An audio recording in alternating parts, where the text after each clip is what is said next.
My mother didn't even look up when she said it. Your promotion doesn't count. My father didn't hesitate either. You got lucky. Most people would defend themselves. I didn't. I let their words sit between us like they meant nothing, because the truth, I was waiting. Waiting for the one moment they couldn't twist, deny, or talk over. And that moment finally came. When they followed me into a building they thought they knew and stopped cold at the door they never expected to see, the one with my name on it. My name is Chloe, and for as long as I can remember, my family has treated my accomplishments like background noise. I grew up in a house where praise flowed easily toward my older sister, while anything I did was met with a shrug, a correction, or a reminder that I shouldn't get ahead of myself. It didn't matter if I brought home straight A's or worked twice as hard. My mother always had a way of flattening a moment.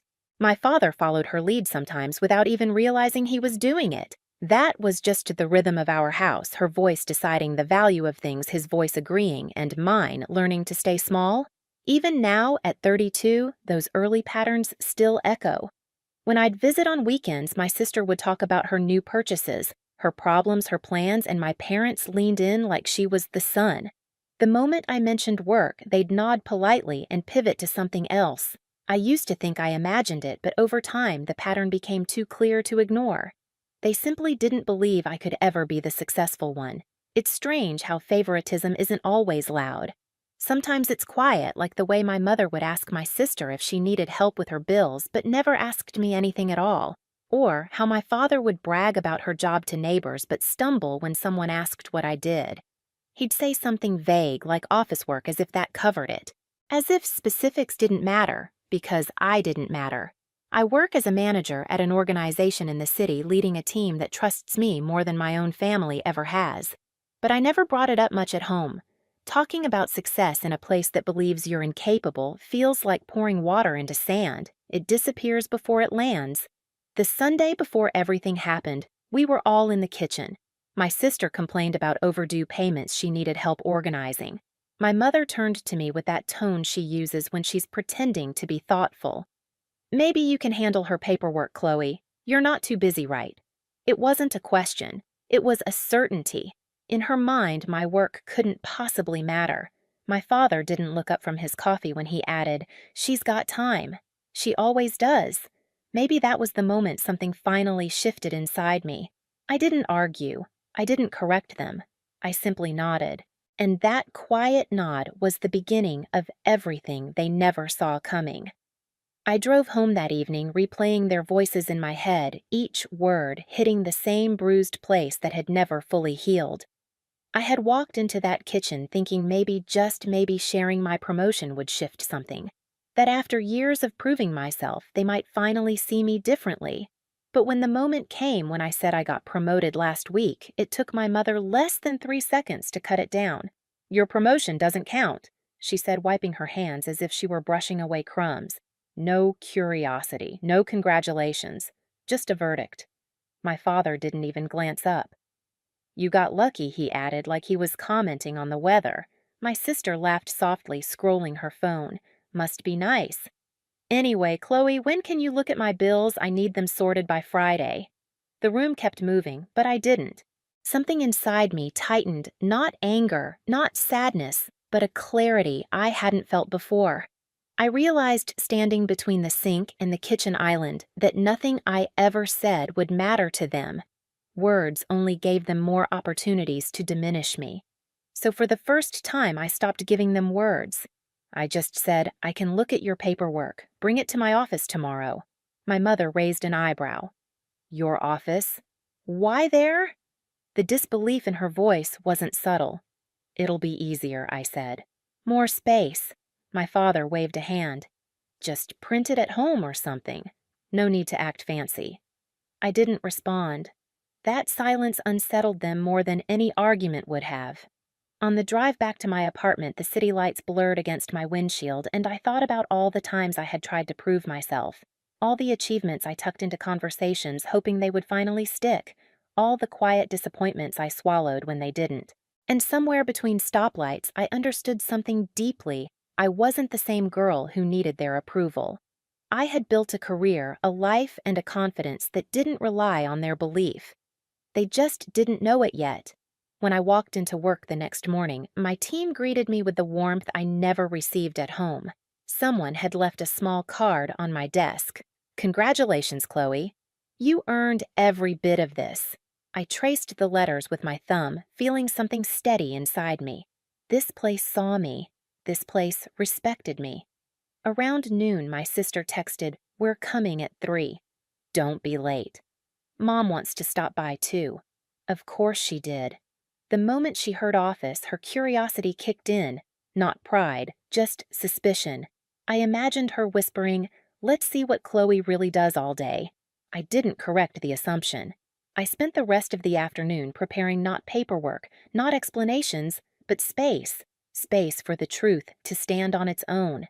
I didn't need to rehearse anything. The reveal wasn't something I had to perform. It was already there, waiting behind a glass door with my name on it. All I had to do was let them walk in. They arrived earlier than I expected. I saw them through the lobby glass while I was talking with one of our reception staff. My mother's posture was stiff, her lips pressed into a line as if the air inside the building were somehow beneath her. My father looked around the lobby with mild confusion, like he wasn't sure where to stand. My sister walked a few steps ahead, clutching a folder stuffed with bills and payment notices she expected me to sort through like a personal assistant. When they spotted me, my sister waved. My mother frowned slightly, taking in the clean marble floors and the steady stream of professionals moving around us. "This is where you work?" she asked. I nodded. "Follow me." I didn't explain further. I didn't justify. Silence had become my strategy, and I let it settle between us like a thin layer of frost. We walked toward the elevators. My sister leaned in. "So, what exactly do you do here?" Her tone held that familiar blend of curiosity and disbelief, the same tone she used when asking a child if they really tied their own shoes. "I manage a team," I said simply. My mother scoffed a soft breath through her nose. "Manage what papers?" I pressed the elevator button. Something like that. The elevator doors opened and they stepped inside, expecting me to hit a button somewhere near the middle floors where temporary staff or small departments usually sat. Instead, I pressed one of the highest floors. My mother's eyes flicked to my hand, then to the glowing number. "Why are we going up so high?" she asked. My father shifted beside her. "Isn't this the executive level?" I didn't answer. I let the silence stretch again, this time pulling the tension tighter. The elevator hummed upward. My sister let out a nervous chuckle. "You're not, like, giving us a tour, right? We just need help with the paperwork." "We'll get to it," I said. The elevator doors opened to a quieter hallway, carpeted calm with glass offices lining both sides. The energy here felt different, focused, controlled. People passing by nodded at me in recognition. "Good afternoon, Chloe," someone said as they went by. My mother blinked. They know you." I started walking. "This way." My heels made soft sounds on the carpet, the kind of quiet confidence my parents had never associated with me. They followed footsteps uneven behind me. We approached the far end of the hall, where a single frosted glass office stood slightly separated from the rest. My sister slowed down. "Whose office is that?" she whispered. I reached for the door handle, but before I opened it, I stepped aside. Their eyes lifted to the black and gold plaque mounted on the glass. "Chloe Manager." The name hung there, visible, undeniable. My mother froze. My father inhaled sharply. My sister's mouth fell open as if she were trying to form a sentence but couldn't decide where to start. I watched the realization settle in. All the times they dismissed me. All the years they treated my work like a hobby. All the casual sentences meant to shrink me. Every bit of it reflected in the way they stared at that door at my door. I finally spoke, voice calm and steady. "You said homework? You said I wasn't busy. You said my promotion didn't count." I ran my fingers lightly along the edge of the plaque. "But this is where I work. This is what you never wanted to see." No one spoke for several seconds. The moment had its own weight pressing down on the hallway. I pushed the door open. "Come in. Let's handle your paperwork." The moment they stepped inside my office, the air changed. It wasn't loud, but I felt it like the shift in a room right before a storm breaks. My mother walked in first, clutching her purse as if the leather itself could anchor her. My father followed, looking around slowly, absorbing every detail, the large window overlooking the city, the framed certificates on the wall, the clean desk arranged with purpose, the soft hum of my monitor, the quiet luxury they never imagined belonged to me. My sister lingered by the door, her eyes darting between the room and the hallway, as if she needed proof this wasn't a shared workspace or some borrowed meeting room. She kept opening her mouth and closing it again like she was testing different ways to react, but none of them matched what she was seeing. I walked behind my desk and sat down the leather chair, adjusting slightly to my weight. It was a small, ordinary movement, but for them, it was a disruption of an entire lifetime of assumptions. My mother glanced at the chair, then at me, then at the plaque on the door again. Her confusion mixed with something sharper, something brittle pride that arrived too late, shame she wasn't ready to name, and disbelief she couldn't mask. My father cleared his throat. "So, this is really your office?" "It is," I said. "And you're—" He gestured vaguely, as if the title on the plaque had been a suggestion rather than a fact. "A manager." "I told you." "You didn't say this kind of manager," my sister muttered finally, stepping fully inside. Her fingers reached out and touched the corner of my desk as if she needed a physical confirmation. "You never asked?" I replied. My mother's lips tightened. "Well, you didn't exactly explain it. You always keep things vague." Anyone would think I lifted a hand slightly the smallest interruption, but it stopped her. "I kept things vague," I said, "because when I tried to share details, you brushed them aside. All of you did." Silence dropped over the room. Even the hallway outside felt muted. My father shifted. "We just didn't want you to get too hopeful," I finished. "Ambitious proud." I shook my head. "You didn't want me to believe in myself." "Because you didn't believe in me." My mother bristled. "That's not fair. We just know how the world works. Some people have talent and some people get lucky," I asked. Her jaw tightened. My sister, finally sensing the weight of the moment, set her folder of bills on the table gently, as if loud movement would break something fragile. I leaned forward slightly. "You wanted to see what I actually do right. You wanted me to help with your paperwork because you assumed I sit in a cubicle with nothing important to handle." "That's not what we said," my mother snapped quickly. "No," I replied. "You didn't have to say it. You implied it your entire lives."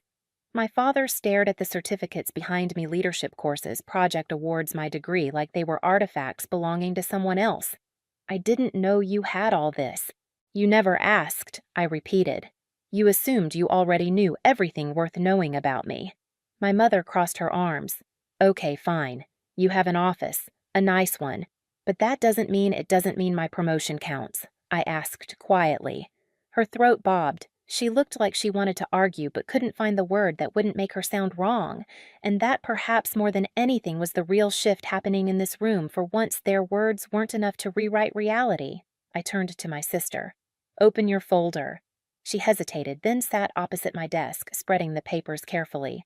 Bills, payment notices, overdue fees. She looked smaller suddenly, not the favored daughter basking in attention, but a woman who had let entitlement blind her. "I didn't know you worked like this," she whispered. "You didn't care to," I said gently. Caring would have meant seeing me clearly. My father exhaled slowly, as if deflating. "We didn't mean to hurt you." "You did," I answered. "But I'm not here to make you apologize.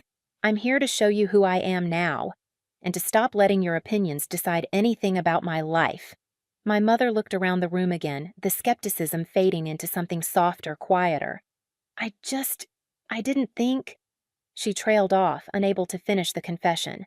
I didn't fill in the blanks for her. It was enough that she finally ran out of explanations. While I sorted the paperwork, they watched me not with superiority, not with impatience, but with recognition. Real recognition. The kind they had given my sister freely but never thought to extend to me. My mother opened her mouth more than once as if she wanted to say something meaningful, but each time the words dissolved. My father sat straighter, as if trying to reconcile the daughter he had underestimated with the woman in front of him. My sister kept stealing glances at my office door, almost embarrassed by her own assumptions. When I finished organizing the documents, I set them aside and met their eyes one by one. "I'll help you this time," I said. "But I'm not your afterthought anymore, and I won't be treated like I'm less." My mother looked down at her hands. My father nodded slowly. My sister swallowed hard. They understood. But the real shift wasn't in them. It was in me. For the first time, I felt the ground beneath my own feet, steady, solid mine. I stood, walked to the door, and held it open. "Come on, I'll walk you out." They moved quietly, almost reverently, stepping past the plaque with my name on it, as if seeing it again might change them a little more. Maybe it would, maybe it wouldn't. But that wasn't my burden anymore. At the elevator, my mother finally spoke. "Chloe, why didn't you ever tell us all this?" I looked at her. "Because you never listened when I tried."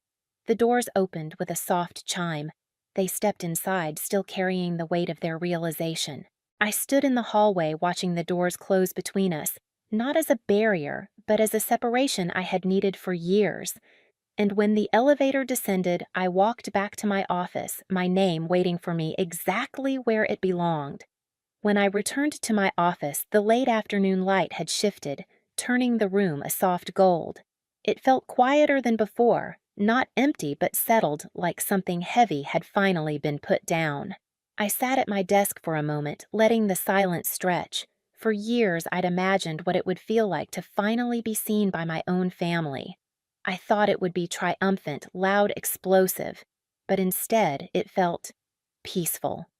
My phone buzzed. A message from my sister, "Thanks for helping," and "I'm sorry we didn't know." I typed back, "You could have known. You never asked." Then I set the phone aside. A few minutes later, my father texted as well, short, clumsy, but honest. "We were wrong about you. Proud of you, Chloe. It wasn't perfect, but it was real." My mother didn't text. I wasn't surprised. She wasn't the kind of person who apologized through a screen. If anything, she would sit with her thoughts for days, maybe weeks, before deciding what to say. And for once, I wasn't waiting for her. Before leaving for the day, I organized the last of the paperwork I'd promised to help with. I did it efficiently, without resentment.